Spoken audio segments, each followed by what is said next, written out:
Princess Stephanie's marriage was a nightmare that came to an unthinkable end. Her husband and his mistress were found dead in an imperial hunting lodge. It appeared to be a twisted death pact, but the letter he left behind for Stephanie was the most disturbing part of all. Princess Stéphanie of Belgium was not the average royal. After a brutal childhood, she married a beast of a husband whose fatalistic mood swings dashed her hopes of becoming Empress.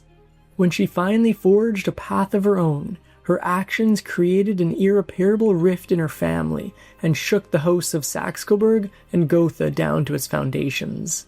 Princess Stephanie came into the world with a silver spoon in her mouth and a powder keg in her crib. Her parents, the Duke and Duchess of Brabant, were a wildly mismatched pair whose miserable marriage foreshadowed her own tragic union.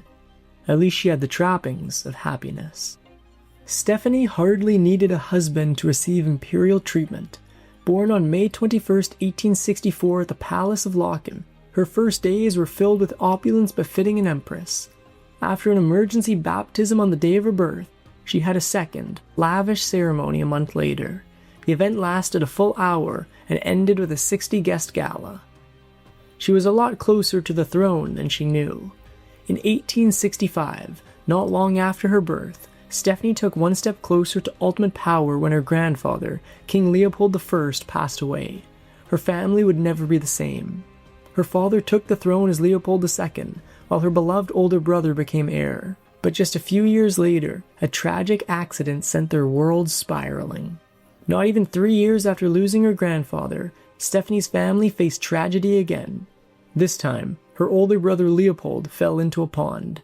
While he didn't drown, he didn't make it out unscathed. For months, Leopold suffered from pneumonia, ultimately succumbing to the horrifying illness. Stephanie's world would never be the same. Even though Stephanie was just 4 years old at the time, she felt the loss of her older brother particularly keenly. The first event that was deeply engraved in my memory, she later wrote in her memoirs, was the death of this beloved brother. Stephanie's parents also never recovered from the loss, and they were about to lose a whole lot more. In 1871, as typhus swept through Brussels, Stephanie became gravely ill. Her parents, fearing the loss of yet another child, stood beside her for weeks. With her life hanging by a thread, and the future of the House of Saxe-Coburg and Gotha hanging with it, even the royal nanny wept openly. If it hadn't been for a mysterious figure, Stephanie would have joined her brother in the afterlife. Just as Stephanie and her family resigned themselves to her grim fate, a doctor from the Resens appeared with an unconventional remedy: cold baths. Against all odds, it worked. Stephanie's fever finally broke, and by October 1871, she was on the mend. She may have survived the illness, but her parents' marriage was terminal. Even as a child, Stephanie could see the fault lines in her parents' marriage. She later reflected, they did not understand each other. He chose that of indifference, infidelity. She had to accept that of resignation, loneliness, and pain. After Stephanie's brother passed, her father, King Leopold II, all but abandoned his surviving children. Obsessed with wealth and empire, he poured his energy into the brutal exploitation of the Congo and surrounded himself with an endless parade of mistresses. His subjects nicknamed him the King of the Belgians and of the Beauties. Stephanie, on the other hand, withdrew into her books. By 1874, 10-year-old Stephanie set aside her dolls and prepared herself for her royal duties. From that moment, she wrote, "Books and notebooks would take the place of my toys." Stephanie's royal curriculum sounded impressive. Languages, history, math, horsemanship, but in practice, it lacked depth. Her teachers focused more on decorative arts and needlework than real intellectual development. Unfortunately, her education prepared her for little more than to become a bride. Too bad she would marry a beast. Despite her royal pedigree, Stephanie's life behind palace walls was anything but pampered. We got up early in the morning, in summer, at 5 o'clock, in winter at 6 o'clock, she recalled. Even during her morning bathroom routine, her governess demanded complete silence. One wrong move and the housekeeper was ready to discipline her. For a princess, she lived like a prisoner in a palatial pen. While most of her princess peers cozied up to warm fires in grand castles, Stephanie shivered in the cold. Her Her keepers forced her to wear plain, belt-tied dresses and insisted that she live with open windows year-round, even in the middle of winter. Believe it or not, the freezing palace was warm compared to her father's love. Despite their royal status, Stephanie and her sister Louise were made to clean their own room and remain silent during meals. Even family meals were frigid affairs. When her father entered the room for breakfast, Stephanie would have to stand to greet him and kiss his hand. In return, he only gave her a pat on the head.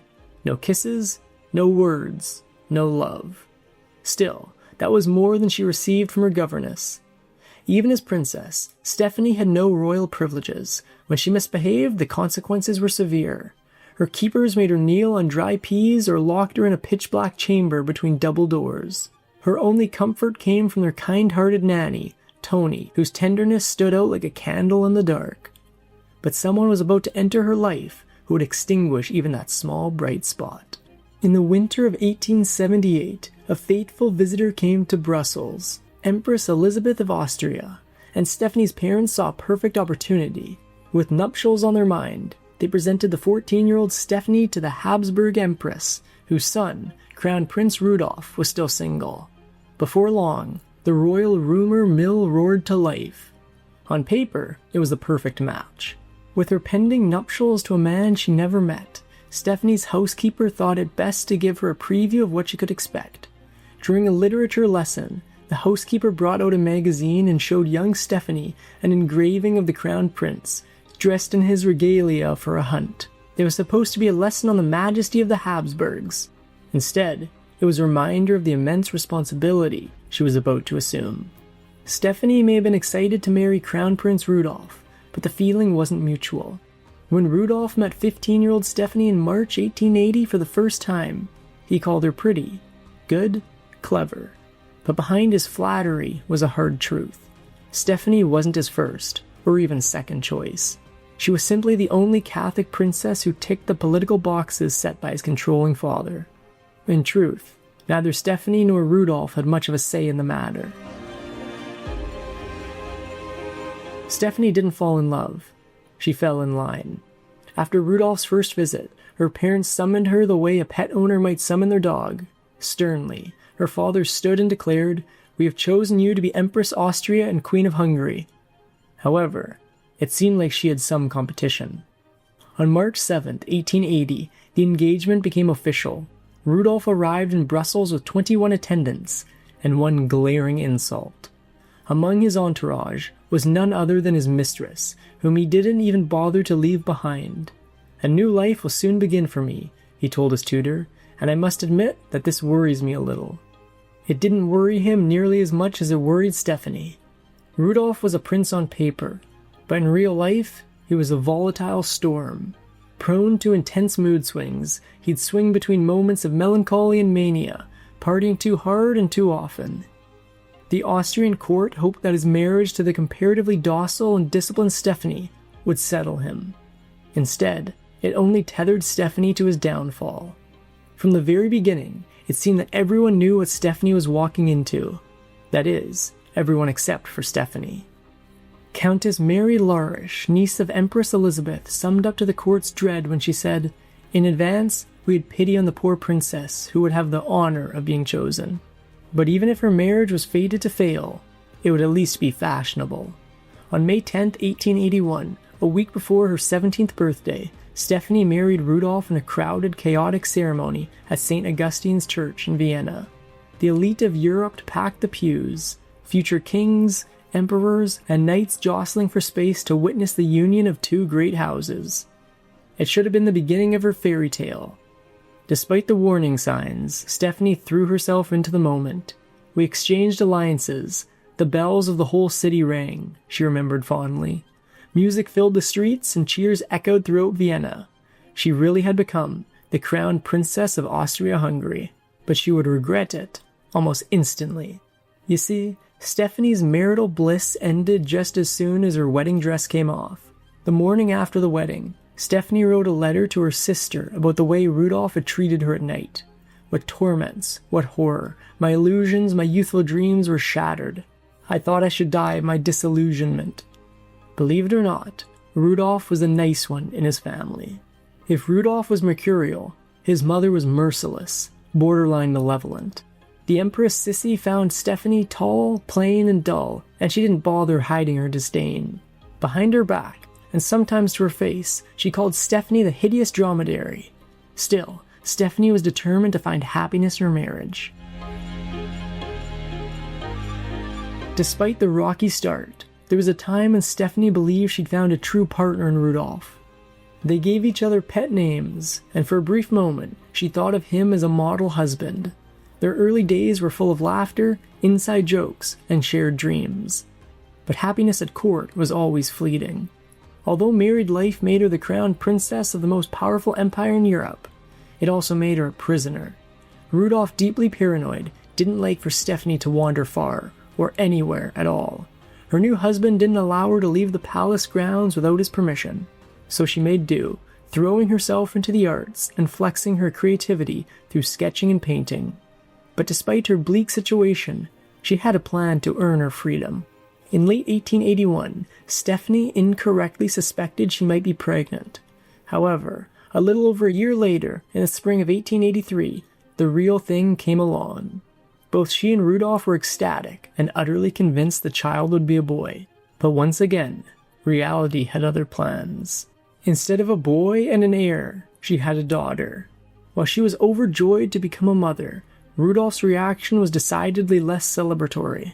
But sadly, the worst was yet to come. Shamelessly chasing after his own desires, Rudolph threw himself after his mistresses. But by 1886, his health was failing, and the palace doctors whispered of stomach issues. But the truth was far darker. He'd contracted a venereal disease from one of his many affairs. The cover-up was elaborate. The consequences were catastrophic, particularly for Stephanie. Desperate to hide the truth, Rudolph's doctors prepped him with a long list of curatives, including mercury. But the treatments weren't just outdated, they were toxic. The supposed cure began to rot him from the inside out, fracturing his already deeply troubled mind. Stephanie was blissfully unaware of exactly how precarious her husband's situation had become. Sadly, she learned the truth the hard way. Rudolph, wanting to escape the court, retreated to the island of Lochram to recover, and dragged Stephanie and their daughter along with him. But no one told Stephanie the truth about her husband's mysterious illness. When she started falling ill herself, the doctors blamed peritonitis. In reality, she'd contracted the same disease, and she would pay the price for the rest of her life. Within a matter of mere months, with her own health taking a turn for the worse, Stephanie learned the brutal truth. Rudolph likely had gonorrhea, and he'd given it to her. At just 21 years old, her illness had rendered her infertile. The imperial fairy tale had become a cruel joke. She could never bear another child, and the empire still had no male heir. The VD was a last straw for Stephanie. Betrayed by her husband, robbed of her future, and isolated from joy, she shut down. She refused to share a bed with Rudolph, who now spent almost all of his nights in Vienna's more licentious quarters. Even as he made weak attempts to reconcile, the rift between them only widened. Thankfully for Stephanie, someone stepped into the void. While visiting Galicia in 1887, Stephanie met the Polish Count Artur Potocki, and sparks flew. For the next year and a half, she made no attempt to hide her affection for him. Rudolph, however, still vacillating between his love for Stephanie and guilt over what he had done to her, continued spiraling deeper and deeper into vice. Stephanie feared the worst. By 1887, things between Stephanie and Rudolph were already tense, but then came the aggressive blow-ups. He was deeply unhappy and scarily unstable, and his public behavior turned dangerously erratic. He spoke openly of his own demise, as if he were rehearsing it. Behind palace walls, Stephanie saw what others did not. Her husband was falling apart at the seams. In October 1888, terrified by Rudolph's downward spiral, Stephanie went to her father-in-law, Emperor Franz Joseph, for help. She pleaded, "Rudolph is very ill," but the emperor waved her off. "It is your imagination that creates ghosts for you. Rudolph is doing very well," he replied coldly. It was the final denial before the disaster. In April 1888, Rudolph had begun an affair with the 17-year-old Baroness Mary Vissera. Less than a year later, in January of 1889, and just months after Stephanie's warning to the Emperor, the unthinkable happened. Rudolph and Vitsera were found at the Mayerling hunting lodge, each with a shot in the head. It appeared to all like a lover's pact. To Stephanie, Rudolph left a chilling note. "You are delivered from my fatal presence. I calmly enter death, which alone can save my good reputation." At just 24, Stephanie became a widow and a national scapegoat. Grief-stricken and suffocating in Vienna, Stephanie begged to return to Belgium to recover from the devastating news. However, neither Emperor Franz Joseph nor her father, King Leopold II, would grant her permission. Instead, they forced her to remain in Austria as the Dowager Crown Princess, quietly shamed and slowly erased. Still, there was one bright spot in her life. Even after Mayerling, Stephanie had one anchor, Count Artur Potocki. She gave him the nickname Hamlet, and he stayed close by her side as she mourned. Sadly, fate wasn't finished with her yet. In 1890, just about a year after losing Rudolph and her hope of becoming Empress, Potocki was diagnosed with cancer. Instead of giving her time to mourn, Stephanie's father and father-in-law wanted her remarried, and soon. At first, they had their eyes on Archduke Franz Ferdinand, but Stephanie had her own idea. A Hungarian count named Elmer Lonier. There was just one problem. Or three. He was Protestant, barely older than her, and of a much, much lower rank. Nevertheless, her heart was set. Given Elmer's inferior status, Stephanie knew that her father wouldn't approve of the match. So, she wrote to Queen Victoria for support, hoping that the grandmother of Europe might bend his will in her favor. But she was terribly mistaken. When the Belgian king received Queen Victoria's letter, he was livid. He absolutely refused to Stephanie's consent despite the queen's encouragement. Consent, however, was the least of the things he withheld from his daughter. Infuriated at her insistence in marrying Elmer, Stephanie's Belgian family cut ties with her completely. Her father even forbade Stephanie's sister, Clementine, from writing to her. Leopold II wasn't done with his daughter yet. Had it not been for Stephanie's father-in-law, her own father would have stripped her of her titles and allowance. But the damage was already done. On March 20th, 1900, at Miramare Castle, Stephanie defied her father, her mother, and her imperial in-laws. After 11 long years of widowhood and mourning, she married Elmer. But her love cost her everything. Following her second marriage, Stephanie lost her imperial titles while her daughter stayed behind in Vienna. At least she had the public support. While Stephanie's family fumed over her defiance, the public watched on with awe and cheered her bold decision. In 1902, Stephanie was in London when she received word that her mother had passed. Heartbroken, she rushed to Spa to pay her respects, but she'd never get the chance. King Leopold II, still fuming over her morganatic marriage, wouldn't permit her at the funeral. Grieving and humiliated, she returned to London without saying a final goodbye. Her father wasn't done with her yet.